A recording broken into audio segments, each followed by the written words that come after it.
So I apologize to Brother Jeremy Anderson. I'm back now. Anyway, yeah, I forgot that whole streaming rights thing.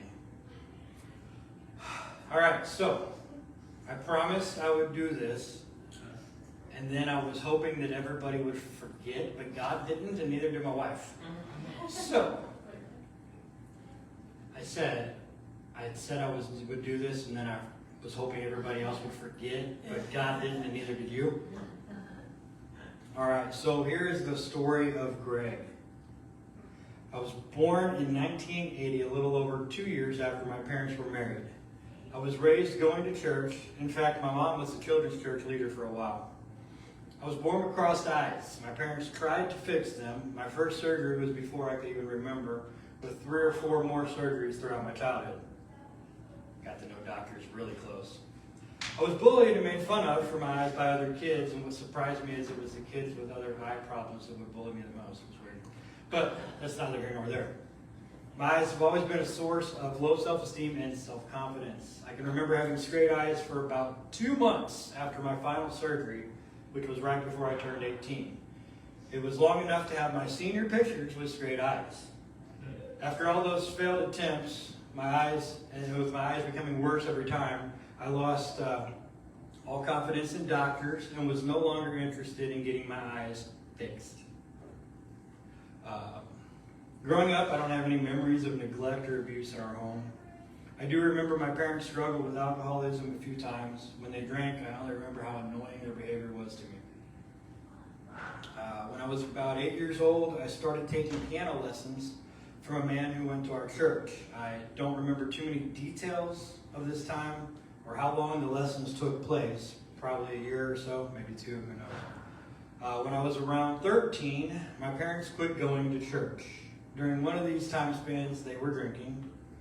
My little brother and I continued to go to church at a little local church right down the road where the van could pick us up, because our home church was over 30 minutes away.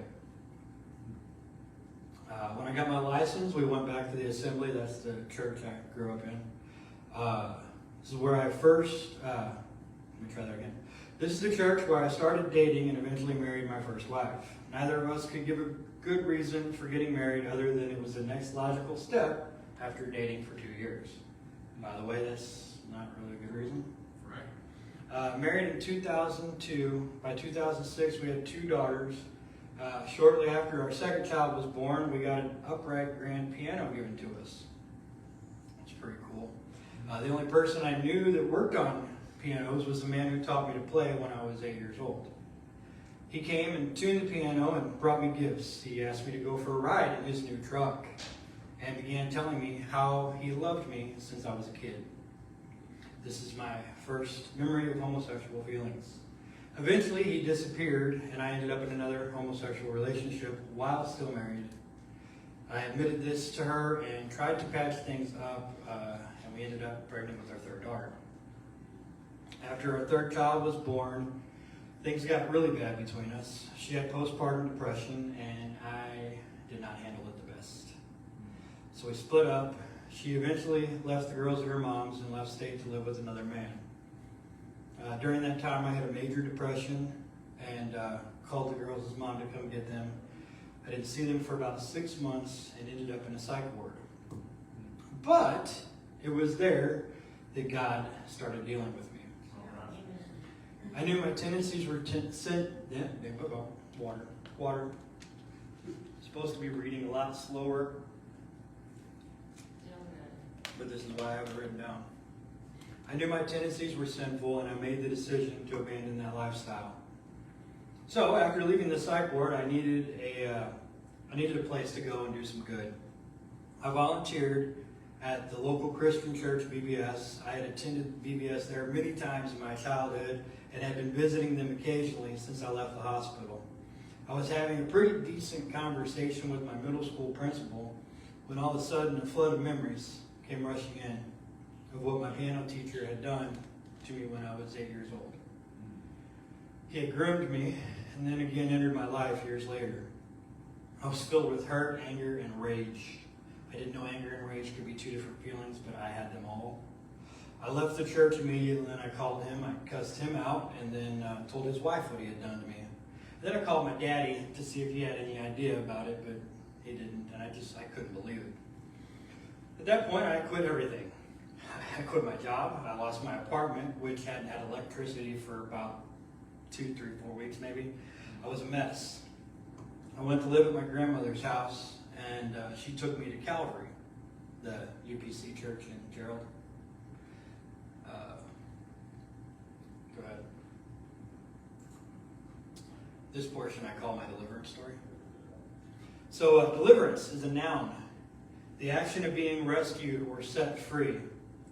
One Sunday at Calvary, I couldn't tell you the message, who was preaching it, but the Spirit of God was working on me hard. I remember I was wearing camo shorts and a blue short sleeve shirt, which, by the way, don't match, but I'm colorblind, so I don't care. I went up to the altar and I fully surrendered to Jesus at that moment. It was there that God had delivered me from the lifestyle of homosexuality, and in this picture, I'm in full surrender. I feel like I was at that altar for probably 45 minutes, so it was probably 3.5 minutes. Because as you all know, I tend to get my timelines wrong. I blame it on ADHD, but it could just be memory. Shortly after this, my parents let me move in with them, and I started working on myself. I got a job and a decent vehicle. Her name was Claudia. The truck. During a visit with my girls, I found out that while they were out of state, one of my girls was assaulted by her mom's boyfriend. And let me tell you, the hand of the Lord literally stopped me from committing murder that day. I looked at my dad, he looked at me, and we were on our way to Claudia to go put a guy in the ground. We were walking down the driveway. All of a sudden, I felt a hand. Dad looks at me. I look at him. He says, "You feel that?" I said, "Yeah, I feel that." And we walked back to the garage. Because apparently we're not supposed to commit murder because vengeance is his. But this is also when the custody battle began with their mother. And she eventually gave up, and I had 100% sole custody of my 3 girls. The girls and I lived with my parents, which were completely sober and regularly attending church. We took the church to girls. Let me try that again after I take another drink, because apparently that's not how it's worded.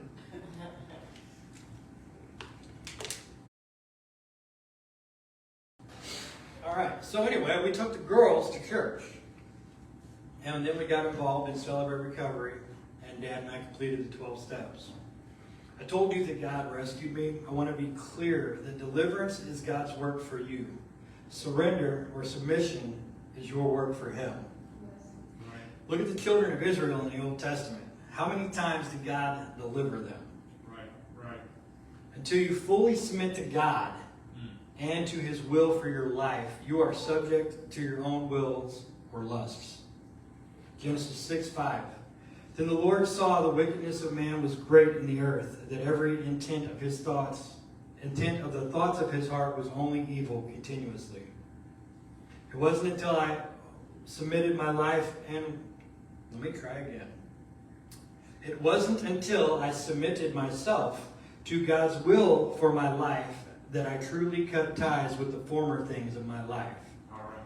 God had immediately delivered me at Calvary, but like the children of Israel, I didn't leave my Egypt that day. I still held on to my lust, and it wasn't until I came back to New Beginnings, I don't know if you guys are familiar with that place, that I fully surrendered my life and will to Christ's care and control. So, in 2020, I rented a home for the girls and I. And God directed my path back to New Haven, the town I said I'd never go back to. And New Beginnings, I never said I wouldn't go back here. And New Beginnings became my home church. And it was there that I met, dated, and married my beautiful ministry partner and bride. And she became the girls' mother. Yeah. I say that so quickly because that's how it was. Yeah. We dated December 24th, 2021. 21, right? I thought it was 21. Just say yes, you're right, honey. You're right, honey. Anyway, we dated December and got married in May. So that's why there's actually no comma between met, dated, and married. Shortly after her wedding, Myself and 2 girls were baptized in the beautiful name of Jesus and filled with the Holy Ghost. My wife and I are Celebrate Recovery leaders. We have a beautiful home in New Haven, half a mile from the church. I now have 7 kids, and in October we'll have our 7th grandchild, our 8th grandchild. It's written 8th even. My goodness. I don't know who's reading this, but he's messing up. I have victory over my past, and am finally filling my role as a spiritual leader of my family. I'm a provider, protector, and a spirit-filled, devil-stomping man of God. Who's also been called to preach, so stay tuned. And none of this would be possible if it wasn't for the love of God. He has definitely restored the years that the locust had eaten. That's right. Joel 2:25. Genesis 50:20 says, "But as for you, you thought evil against me, but God meant it for good." Right. And then one of my favorites, I have like 12,000 favorites now. Jeremiah 29:11, 12, and 13. "For I know the thoughts that I think toward you, saith the Lord, thoughts of peace and not of evil, to give you an expected end. Then ye shall call upon me, and ye shall go and pray unto me, and I will hearken unto you. And you shall seek me and find me when you seek me with your whole heart." Yes. God had never left me since that first day I walked into church. Unfortunately, I was just stupid enough to walk away. But if I hadn't, anyway. Joshua 24:15. "And if it seems evil to you to serve the Lord, choose for yourselves this day whom you will serve, whether the gods of which your fathers served that were on the other side of the river, the gods of the Amorites in whose land you dwell. But as for me and my house, we will serve the Lord." What's the second song on that playlist? I think I want to do "For the Love of God." Okay, hit it, Maestro. Ooh, pretty bird. I heard it. You hear the pretty bird? Anyway, where would I be if it wasn't for the love of God? I saw mercy, mercy sitting where the judge should be, was you.